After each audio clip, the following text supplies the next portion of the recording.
Nasa harap po natin ngayon yung dalawang Ninja 400 at 500. Upuan po natin, tingnan natin anong pili. Una sa Ninja 400.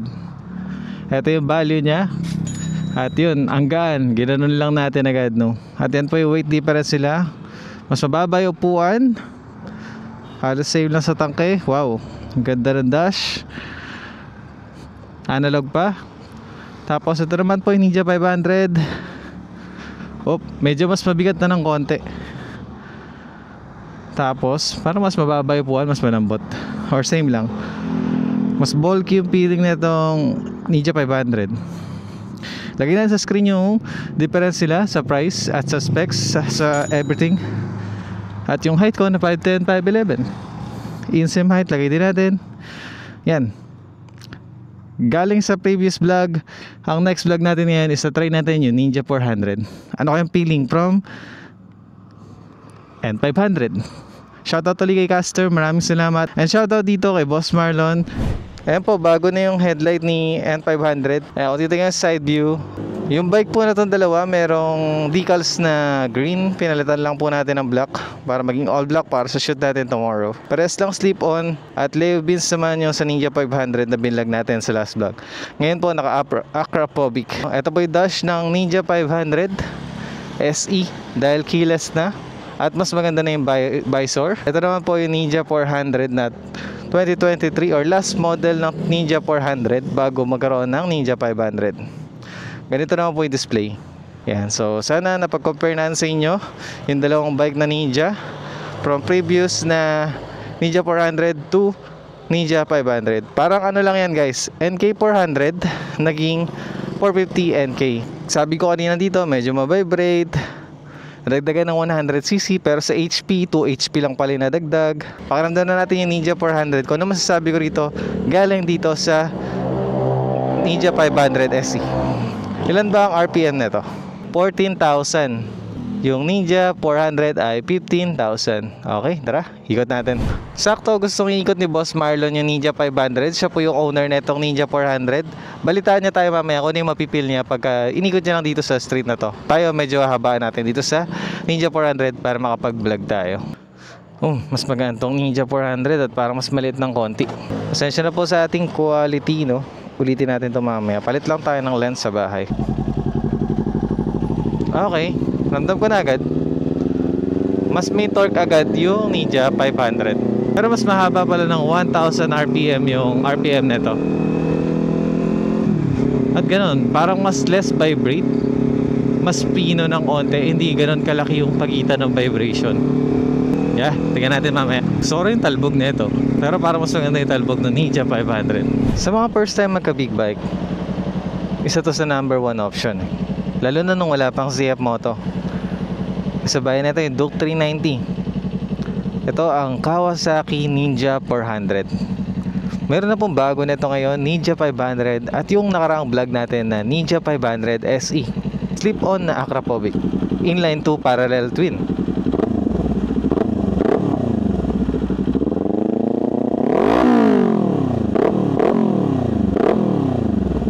Yummy. Sa personal, ganda po ng tunog niyan, mabigat. May bass. Pero yung 270 crank pag narinig nyo, lalo na yun, grabe, ang ganda ng rumbling sound nun. Okay, tara, walk around tayo. Kung titignan po natin sa mas maliwanag na walk around, yan, ginawa na po naming all black tong Ninja 400 na to. May mga green decal siya, tinakpan lang namin para magamit namin sa shoot bukas. Pero yung vlog na yun, baka sa October 10 pa natin ma-upload. Tapos, ayan, napaka-pogi. Ganyan yung display nyo sa kanya. Napaka-classic, napaka-sporty. Diba? Kita nyo pumapalo yung RPM at yung speed. So tara, pag-usapan natin yung ibang bagay na pansin natin dito at na kukompare natin sa 1,000cc na bike at sa Ninja 500. Sa mga first time magka big bike, until now, isa pa rin to sa mga abot kaya na pwede nyo maging big bike pagpasok nyo sa mundo ng pagbi-big bike. Shoutout Sir Ian. Ito sir, bago na naman daw kayang bike na dala natin. Testing natin ito sa NLEX. Uy, grabe, gigil yung tunog, ano? Maliksi din, bossing. Dalin-dalin, ang gaan masyado ng bike. Same lang na may experience ko sa Ninja 500. Medyo mahahanginin tayo sa expressway dito. Yung parang feeling nyo pag talagang lumakas yung hangin, hahawiin kayo ng hangin. Pero as long as steady lang naman kayo, hindi kayo maano neto sa expressway.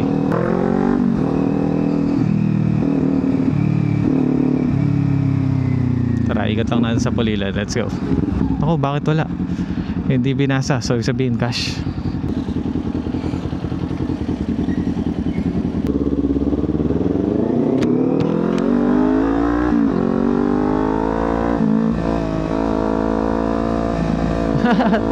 Okay din, medyo nakakatakot para siyang mag-slide.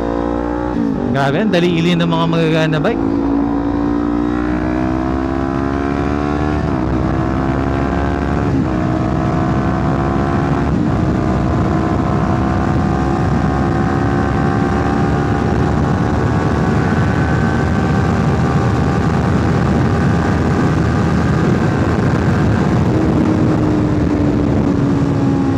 Solid, sarap. Sabi sa inyo guys pag first time nyo mag big bike 400cc, bilisin nyo ganitong motor. So ganun po yung tunog nya. Ganda rin ang tunog. Sana narinig sa video. Pag di kasi natin hinataw, hindi ganun karinig yun Yumuyo ko po tayo para hindi ganun kalakas yung wind noise sa mic at camera natin. Parang mas less vibrate yung Ninja 400. Or same lang, pero mas konti yung pagitan ng vibration na mas pino ng onte. Lalo na sa inland 4, mas pino lalo yun. Na di ganun kasakit. Ba't kaya yung sa Ninja 500 kanina parang masakit yung vibrate? Sa gaan, yes, same nung sa Ninja 500, ayun o. Parang ramdam mo nang binabangga na siya ng hangin, pero di ka naman malilipat ng linya basta-basta. Yung mga ganong feeling, hindi ko na po yun nararanasan sa 6R at sa Z1000 ko.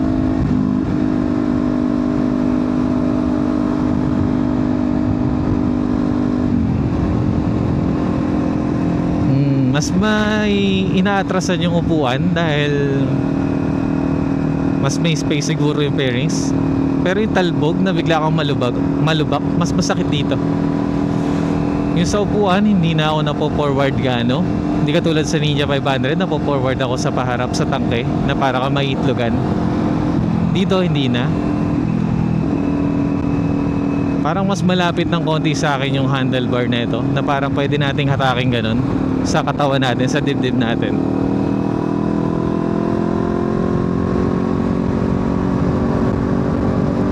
Smooth lang.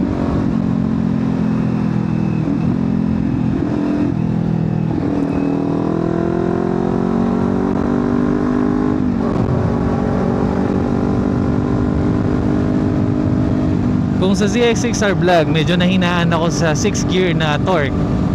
Of course, 6 gear yan. Wala talagang torque dyan. Pero pag nag 1000cc kasi kayo, may torque yung 6 gear. Pagka lalo na naked bike na 1000cc tulad ng Z1000 sa takbong 100 or 95. Grabe yung power. Dito, lalong wala. Na sinabi ko sa 6R, nahihinaan ako sa torque. Dito lalong wala.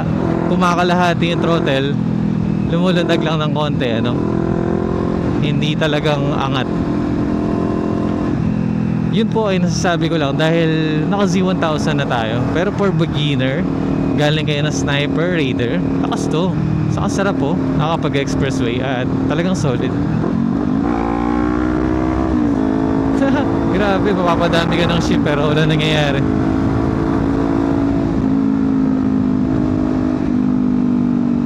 Talagang paiyakin mo yung bike para makuha mo yung power. Na sa beginner, ganun lagi ang gagawin, or sa first time sa 400cc. Pero tayo po na nakagamit na ng mas powerful na bike, hindi na natin sinasagad yung ganitong bike kasi nakuha naman na natin yung satisfaction at power sa 600 at 1000cc at sa mga iba pang higher cc na bikes. So dinadaldalan po natin para busog na busog tong vlog at hindi na po natin ganong i-edit. Sa neutral, ayan, madali lang din kunin. Tapos, lagyan lang natin sa screen yung mga malalaman natin pagdating sa fuel consumption. Kamusta po sa inyo na ganyan yung display natin, hindi TFT? back to analog, alin po mas type nyo? Comment down below.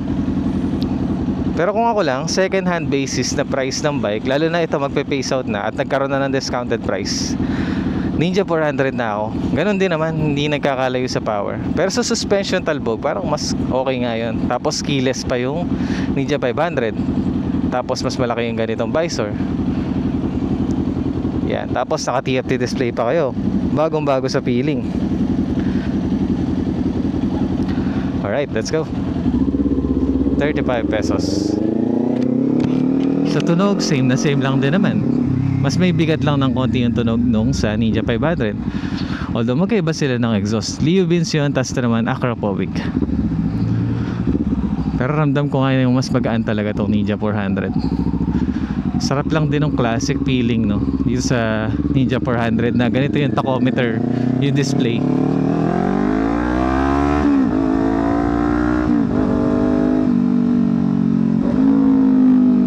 Sarap. May gigil din, no? Nakaka-head turner din yung ganun tunog.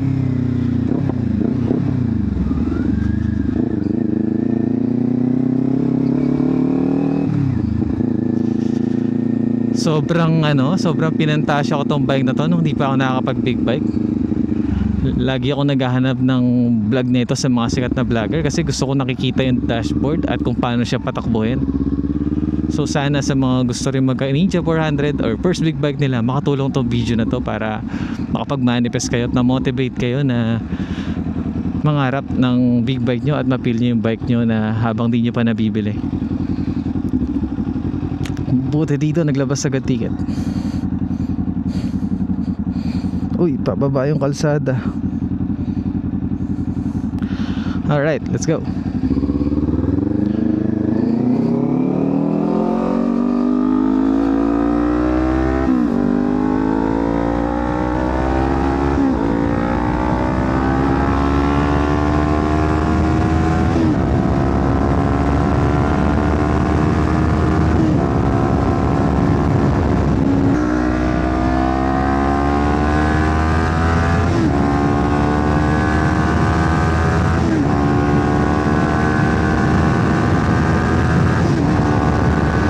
Sarap sa feeling dali na itong bike.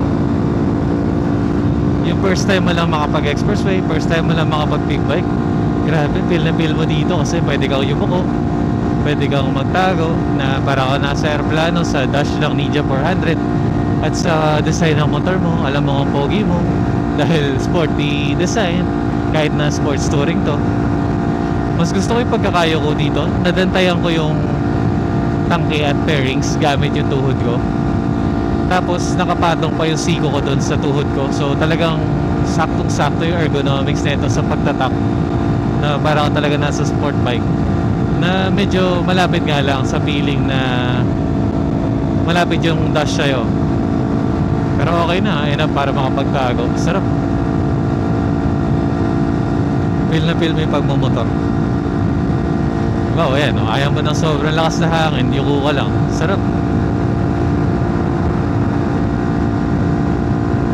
Medyo gumanon tayo nung may humangin ng malakas, pero kaya naman ang bike. Yan, comment down below kung na-enjoy nyo po itong ating video ngayon na ginagamit natin si Ninja 400, na sana yung makatulong po sa inyo makapag-decide. Kung nakita po kayong ganyan mga speed limit, yan, balik lang po kayo ng 100, okay na po yun.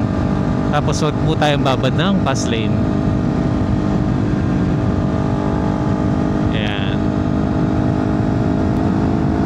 Aray ko, masakit yung talbog niya, hindi katulad kay Ninja 500 kanina, hindi ganun kasakit.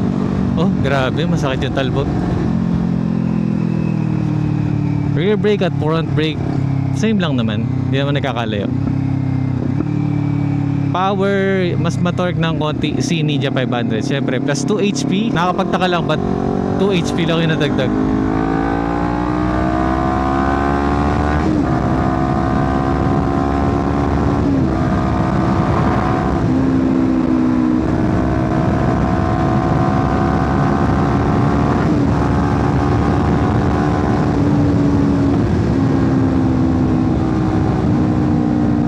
Pag wala kang nakasabay na ibang big bike like 600cc or 1000cc, feeling mo ikaw pinakamabilis dito. Lalo na sa position, na yes, mabilis naman talaga, pero hindi kasing bilis kunin ng 1000 at 600cc. Pag nakuha mo na yung momentum, yes, bilis mo na dito. Pero pipitikin mo yung 200 na speed, matagal. Iiwanan ka na muna ng mga 600 at 1000. Dinidescribe lang po natin yung power nila, no? Obvious naman po na mas malakas yun, pero para yung expectation natin is malesen, na mapil nyo na ang lakas ng Ninja 400. Yun pala, hindi po. Sakto lang, malakas siya for your first time, pero yung delay na yun, mararamdaman nyo yung delay of power na yun. Pag nakagamit na kayo ng mas malalakas sa bikes, na mas maisip nyo parang mas safe pa pag mas malakas yung bikes or mas responsive at mas less pagod. Kasi accurate yung gusto nyong power or yung pagsingit na gusto nyong i-execute sa kalsada. Hindi kayo naghihintay na, ay, makakalusot na ba ako? Sa 1,600, pag gusto mo lusot na agad yung motor mo. Hindi ka maalangan. Tapos, hindi ka piga ng piga, hindi ka shift ng shift. Nakaganyan lang yung piga mo, pero nakatakbo ka na ng 100 kilometers per hour. Sana po di kayo maumay or malunod sa video na to dahil ang daldal po natin panigurado. Shout out doon sa Triumph. Inline 3. At yun, after na Ninja 500, shout out ulit kay EB at kay Shane at kay Caster doon sa bike na yun. At ito naman po kay Boss Marlon. At sana na-enjoy nyo po itong vlog na to. At sa mga gusto magka big bike for the first time or first big bike nila to, sana na-enjoy nyo mapanood tong bike na to bago mapasa inyo. Ninja 400, dami yung option ngayon para sa first big bike nyo. CF Moto, diba? Bristol, solid. Dami nagkaka big bike ngayon. Check nyo mabuti kung may nalaglag. May mga barya nalalaglag. Thank you po. Ayos pala dito sa toll booth, parang wishing well eh. Let's go.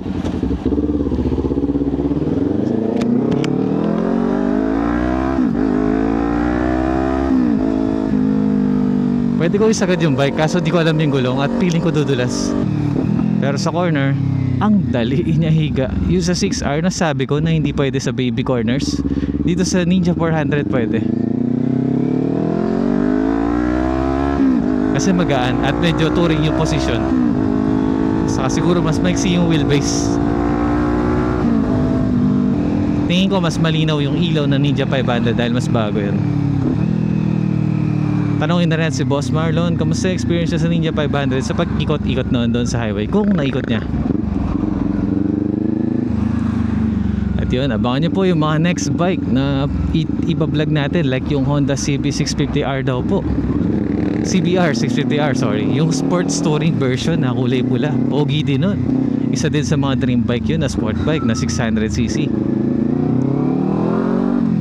Tapos yung ZX-10R, grabe pang malakasan yan mga guys, na katulad ng ZH2 na na-test ride natin.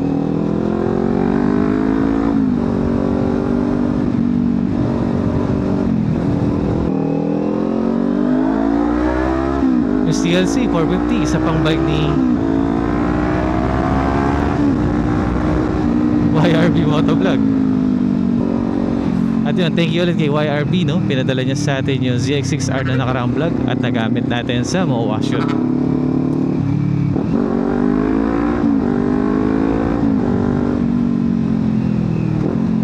So yun po yung tunog ni Ninja 400 pag hinahataw-hataw natin sa daan. Sarap, no?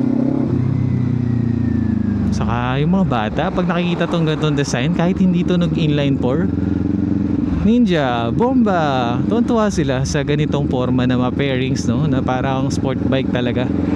Kahit na sports touring to si Ninja 400. Mga kasunod na itong lineup ay hindi po ZX6R, Ninja 650 po. Same sila na hindi ganun kasubsob.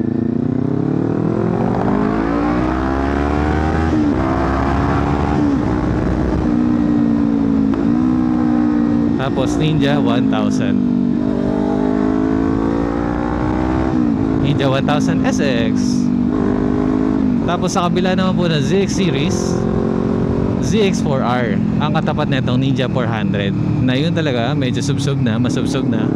At lalo na po yung sumunod doon na ZX6R na nagagamit natin. At doon na po papasok yung 1000cc version nila na ZX10R. Sa naked version naman po, Z400, Z650 at Z1000 na gamit po natin.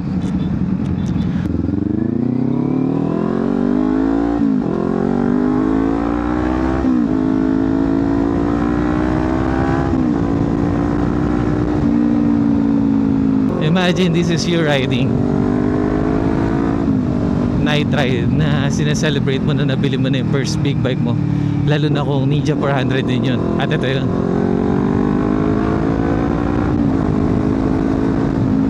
Iba yung feeling sa pagmamotor eh. Lalo na pag ganitong manual, mas feel mo na. Tapos natutunan mo pa yung mga ganong shifting, rev match. Grabe, sarap lalo ng riding mo nun.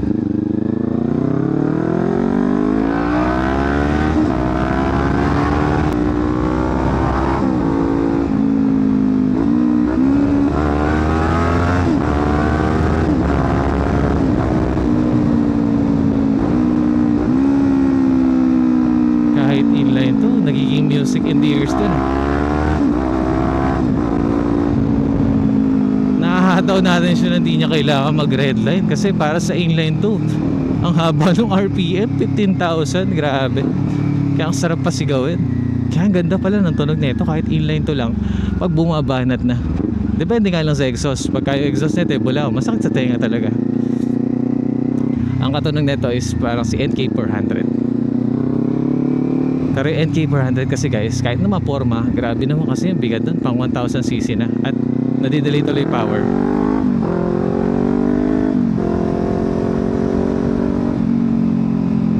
Gulong nga lang sa liit na Ninja 400 is maliit. Ang goods at pros con, ang pros doon is syempre mas mura yung gulong nyo.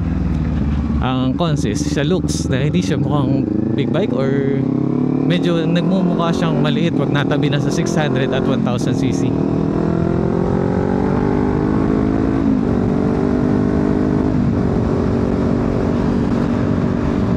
Yung mga ganyang shift ng shift nakaka-enjoy yan sa una, pero pagkakatagalan at naglo-long ride nakakapagod din yan.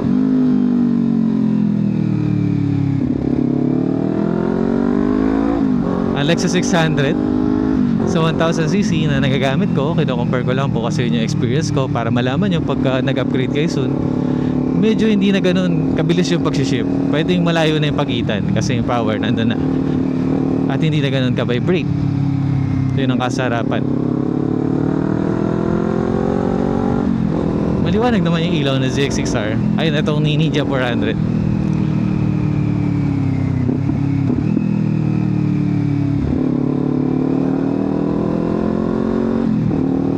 Pag hitaipin natin, tingnan natin. Uy, yun, maliwanag din. Okay. Ang dali yung bumaking. Ang gaan kasi ng bike. So yun, sana na-enjoy nyo yung ating pagra-ride dito sa napaka-pogi Ninja 400 na mas affordable lang ngayon dahil sa mga naglabas ang iba't ibang big bikes. Sana makabili na rin kayo nito and comment down below pag nabili nyo na tong bike na to. Balikan nyo yung vlog na to. See you on the next vlogs, guys. Takas din ang preno kahit single disc brake. Ayan o, Ninja 500 at Ninja 400. Grabe. Kung gusto nyo mapakita yung mga bata at kayo. Pero brand new basis at second hand basis, parang hirap piliin ng Ninja 500 dahil sa mga naglabasang mas best option sa kanya. Ito, shoutout sa RCTC. Thank you, Boss Roji, dahil nakapag-grab tayo ng mga bikes dito sa'yo. Ninja 500, mas smooth siya i-drive, tsaka parang ang sarap ng handle niya. Oh. Oo, yun yung pakiramdam ko. Iba talaga pag bago no? Oo, pero parehas bago yun eh. Bagay, konti lang, isang taon lang pagitan no? Oo. Yung display, TFT, nagustuhan mo ba? Ayos naman, nakakatawa nga eh. Kung mahilig ka sa TFT display, depende naman siguro sa gagamit. Tama. Yung suspension na pansin ko parang mas matalbog yata yung Ninja 400. Mas na-improve nila sa Ninja 500. Kaya nga smooth eh. Nice. Ayos.